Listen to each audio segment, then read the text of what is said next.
Hi everyone. So today I'm going to talk a little bit with you about choosing the best breakfast versus not so good breakfasts. Some of you may not even be eating breakfast at this point, and that's definitely something you need to change. Breakfast is a great way to jumpstart the metabolism, get you started on the right foot, and make sure your body has the nutrients it needs after that overnight fasting period. You may think you're saving calories by skipping breakfast, but don't be so sure about that.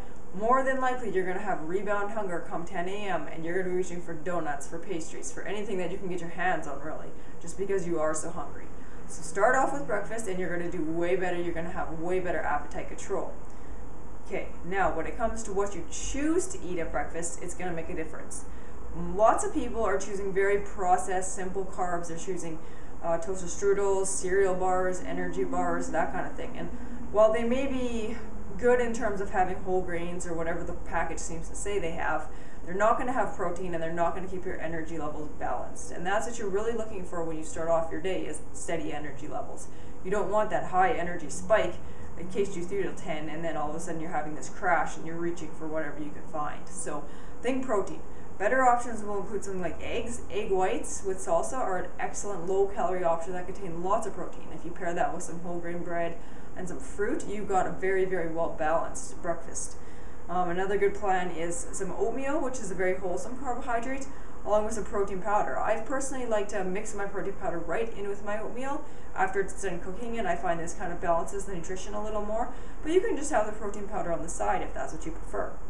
Another good option for the breakfast is Greek yogurt.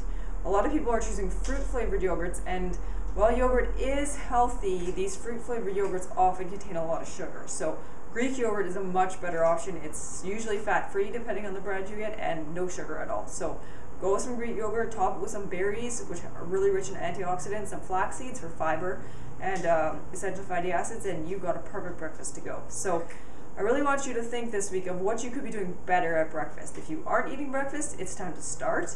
And if you are eating breakfast, you really want to assess what you're choosing and making sure that you're choosing something that has protein, carbs, and dietary fat. All three nutrients preferably you want to be getting in that meal, and trying to aim to have around 300 to 400 calories depending on your total daily calorie intake.